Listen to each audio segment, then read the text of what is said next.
All right, on the tabletop now is something very close, very dear to my heart, beer. What better gift for the holidays than the gift of beer? Here to talk about it with us today is Blaine Stansel. Blaine, welcome. Thank you. Thank you for having me. You bet. So, Roughtail Beer, fairly new to the marketplace. Tell us your story.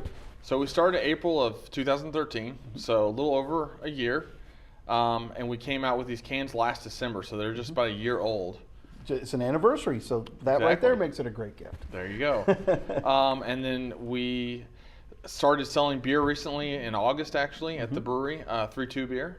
And actually, our wives opened up a tap house at the brewery. Nice. So outside of Krebs, we're the only brewery with a tap house that's located adjacent to the actual brewery. Ever so closely to, Yes. without actually being a part of Exactly, it. exactly. That's great. So take us through these beers. What do you got? What do you got here today? Sure, we have our Roughtail IPA. IPA is the #1 craft selling beer by far, and the numbers just keep growing. And our beer is very West Coast style. It's going to be pretty in your face. Yep. It's not going to be an English IPA. And then our next one is our Polar Night Stout. It's an 8%, and it's unlike most stouts, it's pretty hoppy as well. We actually use almost as much hops in that as we do our IPA. Interesting. Yeah, so, but it's got a lot of chocolate flavors going on with it too. So the hops really balance well with the chocolate flavors. So although we use a ton of hops in it, it doesn't taste like an IPA by any means. Yeah. The last one is 12th Round. It's a little bit different than the other two. It's not dry hops, so it's not going to be near as hoppy as the other ones are. It's really malt driven, so it's going to have a nice malt sweetness and malt aroma to it that the other two are kind of hop driven. So gotcha. It's called an American Strong Ale, which is not really a style per se. It's 7.6%. So it's on the little higher ABV side of things. It's not your mama's Little Kings, is what you're trying to say? No. And it's got just as much flavor as the other two, but it's in a different department. Very cool. Yeah. Very cool. Well, that's great. I mean, and it's interesting. In the last 10 or 15 years, beer has sort of upped its game to the point where it is more like a celebratory beverage than it used to be. Sort of like wine was the thing for Christmas, and wine is still great for Christmas too. But beer now, I mean, you've got beautiful cans here. I mean, you can make gifts out of these, right? Oh, for sure. I mean, craft beer in the last 20 years has just exploded, especially in Oklahoma, I'd say within the past 5 years. Yeah, for sure.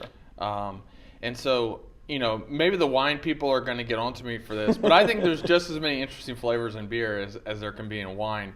And we're building this culture out of savoring beer, like the wine snobs do. That's right. So we're beer snobs, but the same thing applies. You can pair this with food.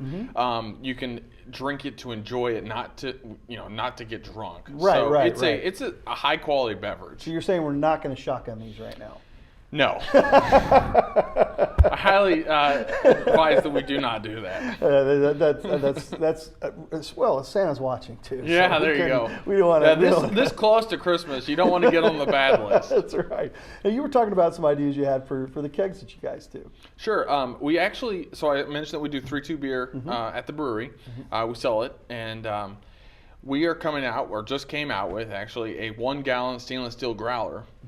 And it comes by itself, but if you want, you can get a tap, and then you can get a CO2 charger too, and it would actually make a really good holiday gift. But it holds 8 pints of beer, and you can pour it all at once, or if you want to stick it in the fridge, you could pour off a pint whenever you want one, and it'll last months in the fridge. So you hear that, family members? Keg, just saying. But yeah, that would make a great holiday gift, and they're available for sale. The keg by itself is $40, and then the different accessories are they're different prices. But that's a great gift idea. Like I said, those of you that know me out there. So yeah, where do people got to go to get all this? So the beer in cans is available at liquor stores. If you come to the tap house, you can also get it on draft. And then we're at draft probably 25 locations around the metro, and then I would say probably 50 liquor stores. So if you've got a nice liquor store nearby, chances are they're going to carry Roughtail. Awesome. Well, Blaine, thanks for coming by, man. Thanks for having me. Bet. Merry Christmas. Merry Christmas.